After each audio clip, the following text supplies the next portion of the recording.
Hello, bonjour ou bonsoir à toi et bienvenue sur Alpha Ministries. Mon nom est Ariane Kisanga et comme tu le sais, j'aime la présence de Dieu. Alors je prie vraiment que j'ai pu te communiquer cet amour pour la présence de Dieu.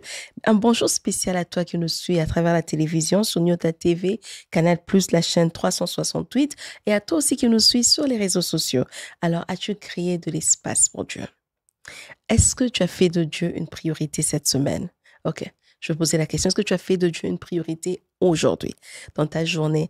Est-ce que tu as pu avoir un peu de temps à part juste pour passer un moment avec Dieu? Est-ce que tu as pu reconnaître le Seigneur dans tout ce que tu fais?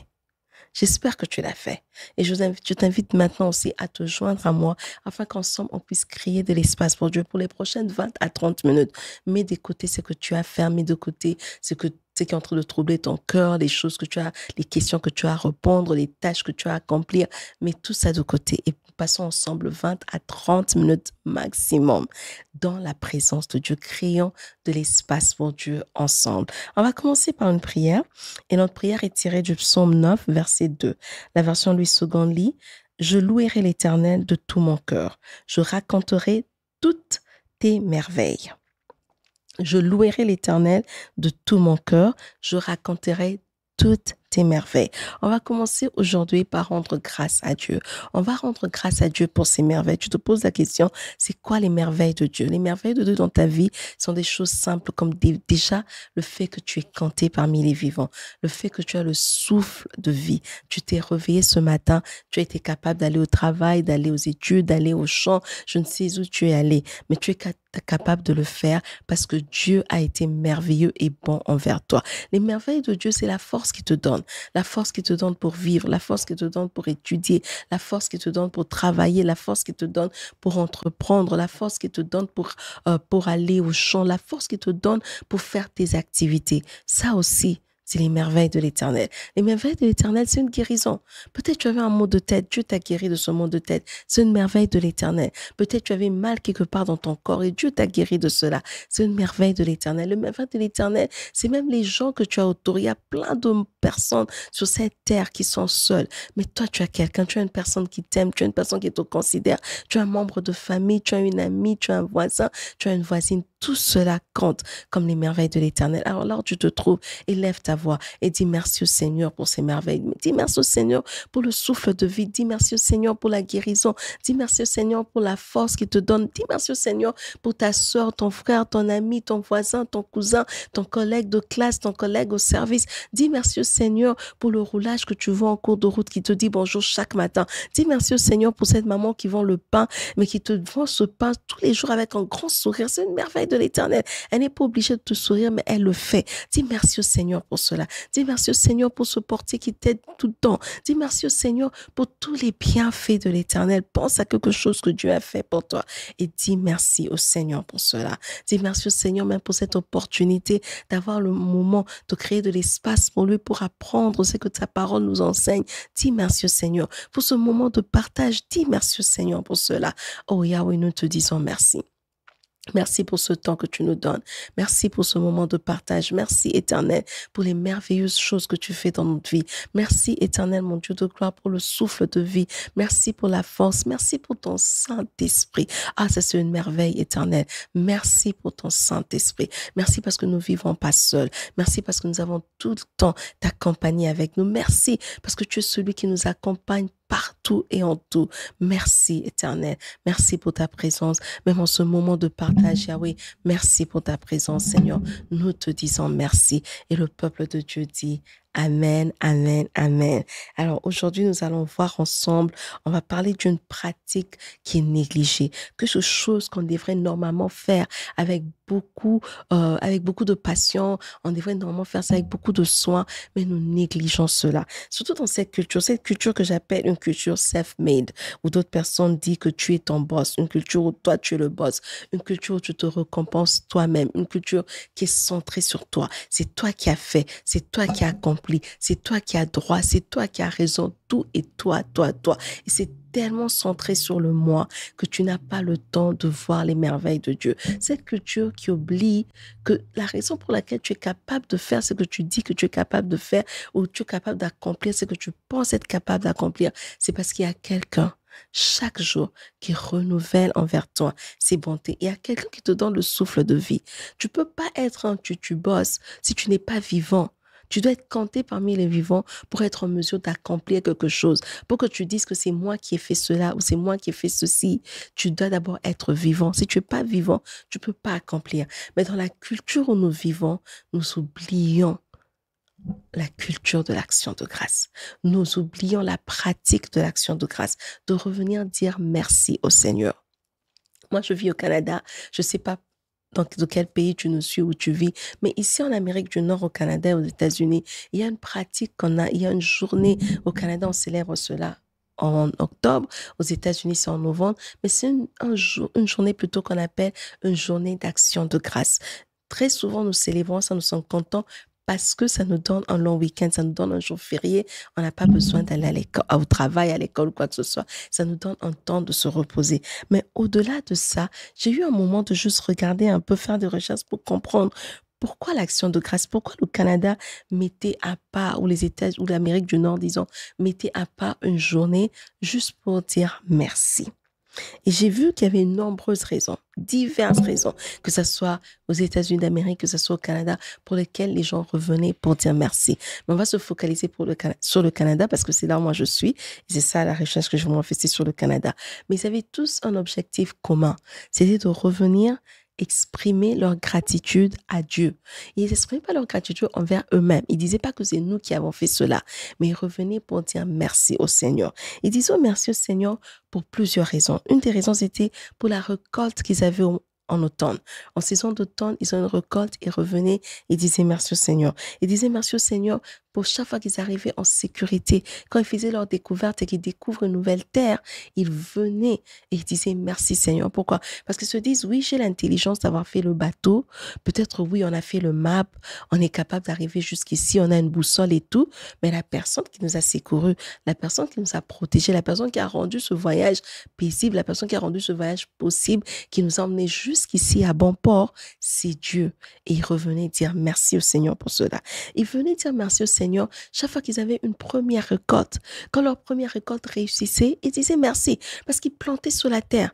Ils n'avaient aucun contrôle sur ce qui se passait sur la terre. Les animaux pouvaient venir détruire cela.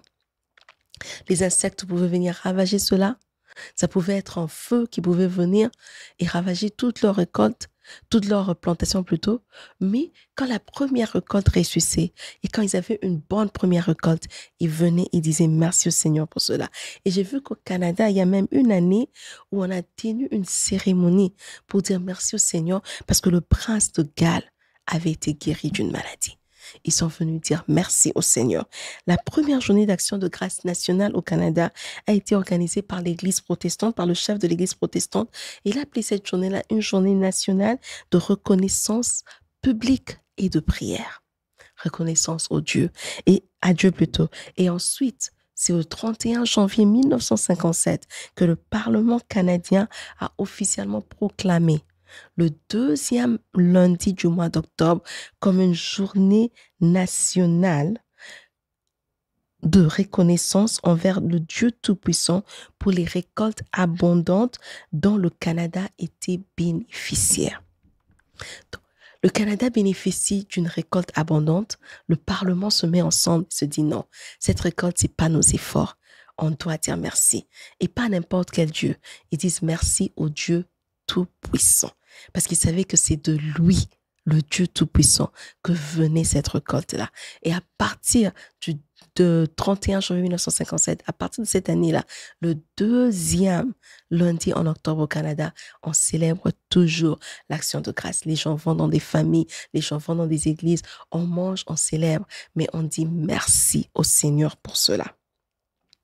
Et ces gens, en faisant cette recherche, j'ai compris que ces différentes personnes prenaient un moment pour s'arrêter dans leur quotidien pour dire merci. Parce qu'ils reconnaissaient que ce qu'ils avaient ne venait pas de leur propre effort. Ils reconnaissaient que ce qu'ils avaient ne venait pas seulement de leur intelligence. Il y avait une force plus grande que la leur. Il y avait une personne plus forte que eux qui leur permettait de vivre. Et c'est ça pour la raison pour laquelle il revenait, pour prendre une journée et dire merci au Seigneur. Après cela, je suis allée dans ma Bible, bien sûr, pour voir maintenant qu'est-ce que la Bible dit de l'action de grâce. Si le monde peut déjà prendre un temps, une journée, pour reconnaître que tout ce qu'on a vient de quelque part et ça vient de Dieu, et on va prendre un temps pour arrêter tout pour dire merci.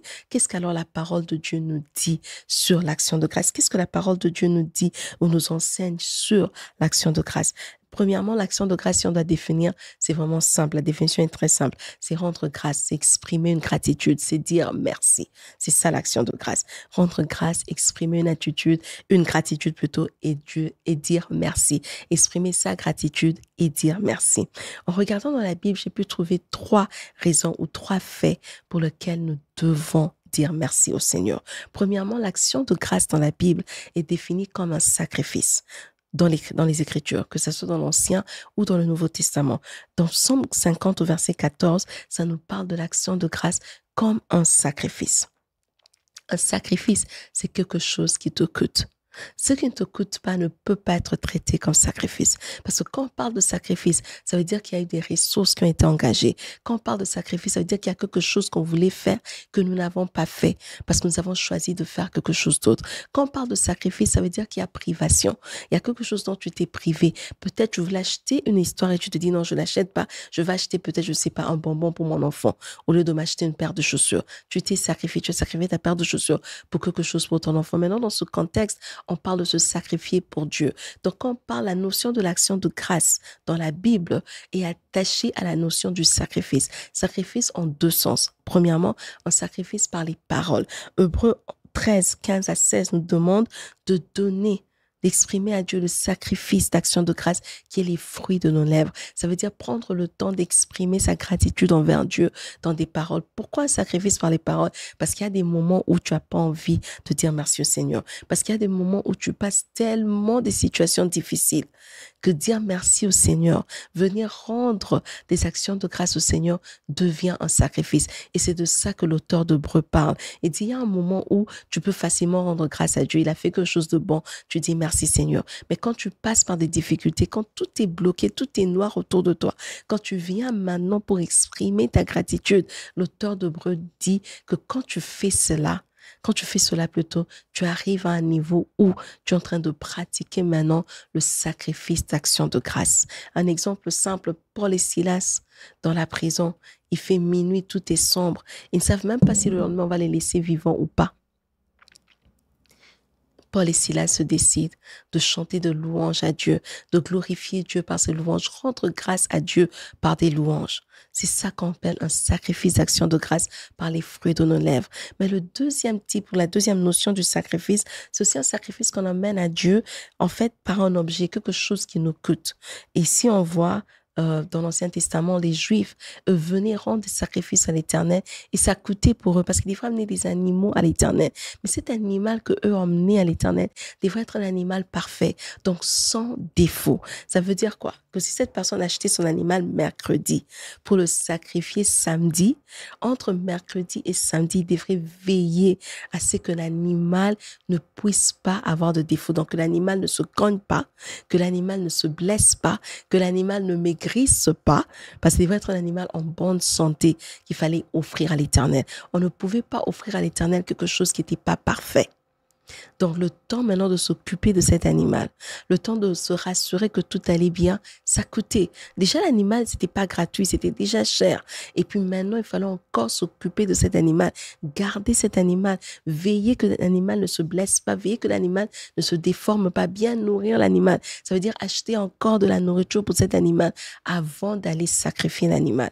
Donc, ça coûtait. Et Dieu, il donne ses règles dans Lévitique pour l'animal qui veut qu'on puisse l'offrir. Mais en même temps, il se dit, c'est pas tout le monde qui peut avoir l'argent pour acheter une vache, ou tout le monde qui peut avoir l'argent pour acheter une chèvre ou un agneau. Alors, il dit, D'autres personnes peuvent même donner des oiseaux. Mais même ces oiseaux-là devraient être gardés parfaits. Parce que le sacrifice qu'on donnait à l'Éternel devrait être un sacrifice parfait, quelque chose qui nous coûte dans la notion du sacrifice de l'action de grâce. Et dans cette même notion du sacrifice de l'action de grâce, on voit dans Matthieu 8, versets 2 à 4, quand Jésus guérit le lépreux, il lui dit, va, ne dis rien à personne, mais va te présenter devant les principaux sacrificateurs. Bien sûr, quand ce monsieur arrive devant les principaux sacrificateurs, il doit parler. Et quand il va parler, il va expliquer ce qui s'est passé.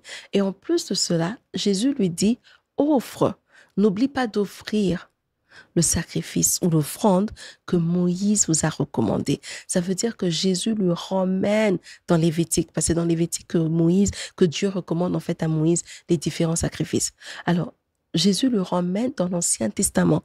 Cela veut dire que même aujourd'hui, on peut vivre sur la grâce, mais la notion du sacrifice n'est pourtant pas hors sujet.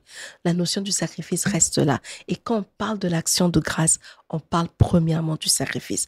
Le sacrifice par les fruits de nos lèvres, par nos paroles, mais aussi le sacrifice par ce qu'on emmène à Dieu, par des choses qui nous coûtent. C'est vrai, peut-être tu habites dans une ville métropolitaine et tu ne sais pas emmener à Dieu un animal, tu ne sais pas emmener à Dieu un oiseau.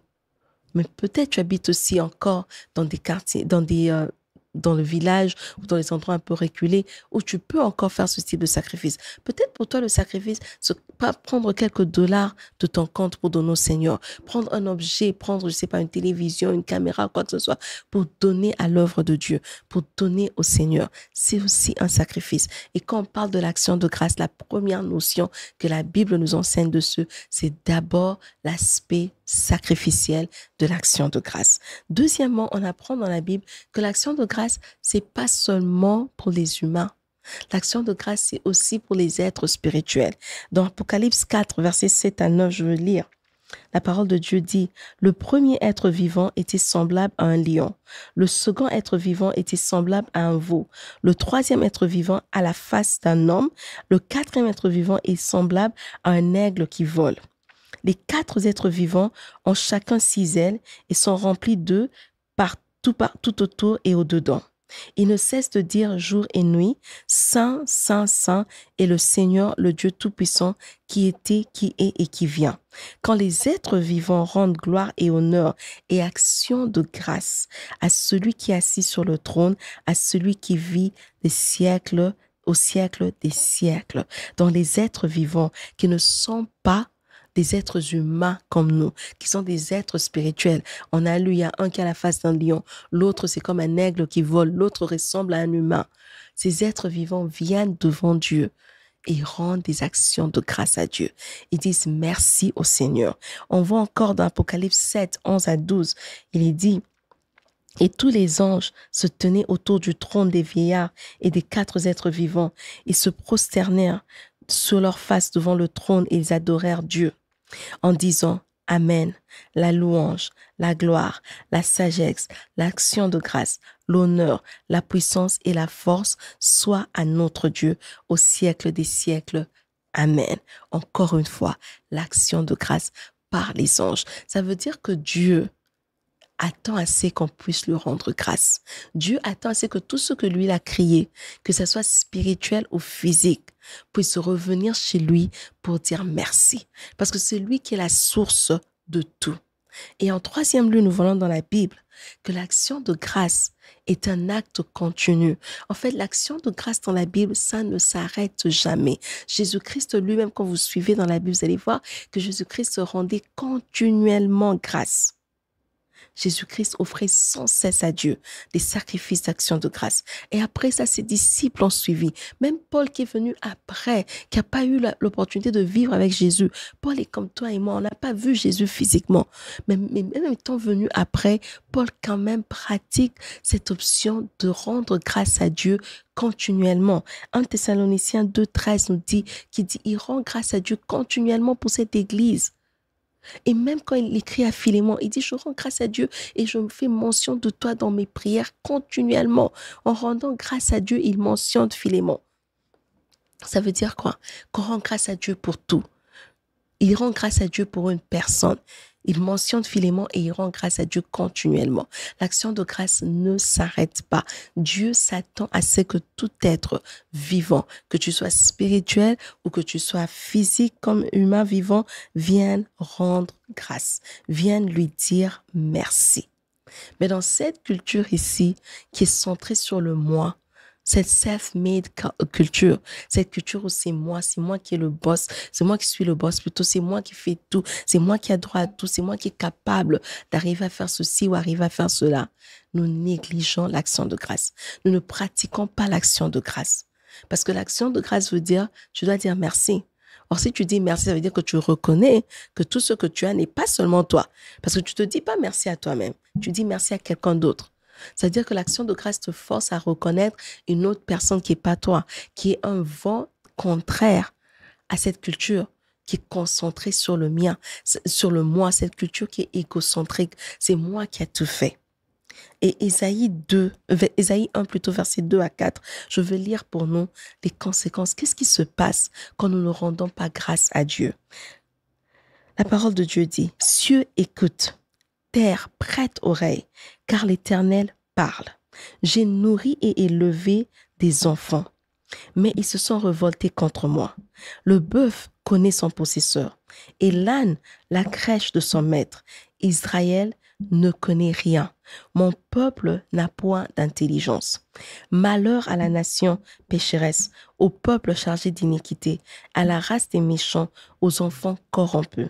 Ils ont abandonné l'Éternel, ils ont méprisé le Saint d'Israël, ils se sont retirés en arrière. » Ils ont abandonné l'Éternel, l'Éternel qui les a sortis de l'Égypte pour les emmener là où ils se trouvaient. Ce peuple a abandonné l'Éternel. Quand on ne donne pas des actions de grâce, quand nous ne pratiquons pas l'action de grâce, en fait, ce qu'on essaie de dire, c'est qu'on ne considère pas Dieu comme notre source.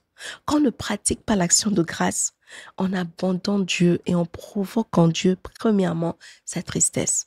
Dieu est triste quand son peuple, il se réfère à Isaïe comme ses enfants. Il dit « Israël, mes enfants que j'ai élevés ». Quand ses enfants l'abandonnent, Dieu est triste.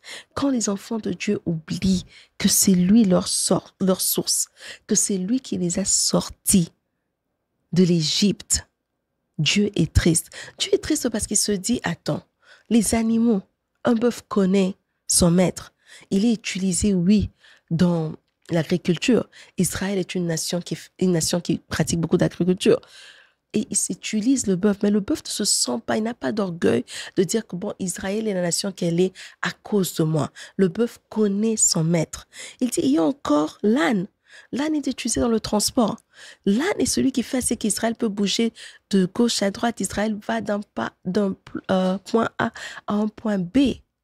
Mais même l'âne connaît encore la crèche de son maître. Il sait où il va dormir. Il sait où il va manger. Il sait que la force qu'il a de transporter Israël ne vient pas de lui. Ça vient parce qu'il a un maître qui le nourrit. Et Dieu dit, mais ce peuple que moi j'ai créé, ce peuple que moi j'ai délivré, ce peuple que moi j'ai béni, ce peuple à qui j'ai donné un cerveau et un cœur, ce peuple m'a oublié. Ce peuple ne me connaît plus. Et Dieu est triste. Il dit oui, je suis d'accord, vous avez évolué. Ok, vous avez avancé, vous avez la technologie, vous savez quoi faire, vous savez faire beaucoup de choses. Oui, mais n'oubliez pas que c'est moi votre source. Pourquoi c'est moi votre source? Même si c'est toi qui as développé la toute dernière application, si tu ne te réveilles pas le matin, cette application-là, ça ne va pas avancer. Pour que tu aies l'idée de continuer ce sur quoi tu es en train de travailler, pour que tu aies la force, pour que tu sois garanti que le lendemain tu es réveillé, pour que tu continues à faire ce que tu es en train de faire, il doit avoir une force qui est plus que toi qui te réveille. Et c'est là où Dieu intervient. Dieu dit, oui, l'intelligence, c'est moi qui donne. Oui, tu t'es assis et tu te dis que c'est toi qui as conçu cette application. Bravo, tu as bien conçu l'application. Mais comment tu as pu concevoir cette application? C'est parce que moi, je t'ai réveillé. C'est parce que je t'ai accordé mon souffle de vie. C'est parce que je t'ai permis de continuer à être compté parmi les vivants. C'est pour ça que tu arrives à faire ce que tu peux faire. Donc, Dieu dit, si seulement l'âne, si le bœuf peut reconnaître leur maître, s'ils peuvent être reconnaissants envers leur source, A fortiori, toi et moi, être humain, comment on ne peut pas reconnaître le Dieu? Comment on ne peut pas reconnaître notre Dieu? Comment on ne peut pas reconnaître cette personne qui a fait de nous qui nous sommes? Quand on rentre même dans l'histoire du Canada, ces personnes venaient, c'est eux qui ont construit le bateau. C'est eux qui sont montés dessus. Ils avaient la boussole, oui. Ils avaient un map, oui. Ils se sont rendus sur cette terre, mais ils se disent, ah, sur cette nouvelle terre, on est rendu. On n'est pas rendu ici par nos propres forces. Il y a quelqu'un qui a veillé sur nous. Ils plantent, mettent la graine dans le sable, ils plantent, ils se disent, OK, on attend notre récolte. Et la récolte sort vraiment réussie, une forte récolte, ils ont. Ils se disent, non, ça peut pas être nos efforts. Parce que certes, oui, nous, on a planté, mais après, on est allé dormir. Après, on a continué notre vie. Qui a veillé? Qui a fait pousser? Qui a fait grandir? Qui a fait sortir cette récolte? Ils disent que c'est le Dieu Tout-Puissant. Et ils reviennent dire merci. Dans cette culture où nous sommes, focus sur le moi, une culture centrée sur moi, nous avons oublié de reconnaître que l'Éternel est la source de toutes nos ressources. Et quand on ne le fait pas, on provoque la tristesse de Dieu. Deuxièmement, quand on oublie de rendre des actions de grâce à Dieu, quand on oublie d'être reconnaissant envers Dieu, on fait quelque chose d'autre aussi. C'est qu'on provoque la colère de l'Éternel. Romains 1, 18 à 24 dit que Dieu dit ceci au verset 21, puisque ayant connu Dieu, ils l'ont point glorifié comme Dieu, ils ne l'ont point rendu grâce. Et cela a provoqué la colère de l'Éternel et Dieu les a livrés à leurs propres désirs. Dieu les a livrés à des désirs qui ne glorifient même pas, des désirs qui sont sales en fait. Si tu vas lire, prends le temps d'aller lire Romains 1, 18 à 24, tu vas voir que Dieu les a livrés à leurs propres désirs juste parce qu'ils ont connu Dieu, mais ils ont refusé de lui rendre grâce. Quand on ne rend pas grâce à Dieu, ça entraîne des conséquences négatives dans notre vie. On devient centré sur nous-mêmes. C'est pour ça qu'on a la culture qu'on a aujourd'hui. Parce qu'on refuse de croire qu'on est ici parce que Dieu nous a permis d'être ici. Pas n'importe quel Dieu. Le Dieu Tout-Puissant, le El Shaddai, le Yahweh nous a permis d'être ici. Quand on ne rend pas grâce à Dieu, nous manquons de joie et de satisfaction. C'est pour ça qu'on continue à faire des compétitions. C'est pour ça qu'on n'est jamais satisfait. Tu as quelque chose, tu veux plus. Tu as un iPhone 15, tu veux le 16. Tu as le 16, tu veux le 17. Tu as ceci. Donc, tu continues à... Parce que tu ne sais pas que la source de ta joie, la source de ta satisfaction, ce n'est pas dans les choses matérielles, mais c'est en Dieu. Mais tu refuses de reconnaître Dieu et tu penses que ces choses-là vont t'emmener satisfaction. Quand on refuse de reconnaître Dieu, de pratiquer l'action de grâce, on devient ingrat. Et cette ingratitude-là crée une distance entre nous et Dieu. Et quand il y a une distance entre nous et Dieu, on manque de bénédiction. On manque de bénédiction et on devient spirituellement aveugle. Parce qu'on refuse de croire qu'on est ici physiquement, oui, mais qu'on a une source spirituelle. Quand on refuse de rendre grâce à Dieu, quand nous ne pratiquons pas l'action de grâce, on tombe dans le danger de l'orgueil, qui est notre culture. On tombe dans le danger de croire que tout ce que nous sommes, tout ce que nous avons, c'est à cause de nous. Et l'orgueil, mes frères et sœurs, c'est très dangereux. Parce que Dieu résiste aux orgueilleux. Quand on tombe dans ce danger-là, on nous crée nous-mêmes, on se crée une distance avec Dieu. Et si Dieu nous résiste, qu'est-ce qui nous garantit que demain, nous pourrons faire ce que nous pourrions faire, ce que nous comptons faire? Parce que si Dieu ne nous réveille pas, qui va nous réveiller? Si Dieu ne nous donne pas sa force, qui va nous donner sa force? Si Dieu ne nous soutient pas, qui va nous soutenir? Si Dieu ne nous donne pas l'intelligence, qui va nous donner l'intelligence? Mes frères et sœurs, pratiquons l'action de grâce. Et en conclusion, aujourd'hui, je nous demandais, là où tu te trouves, élève juste ta voix, dis merci au Seigneur. L'action de grâce, c'est simplement reconnaître Dieu, c'est exprimer sa gratitude envers l'Éternel, c'est dire simplement merci au Seigneur. Dis merci au Seigneur parce que tu es vivant.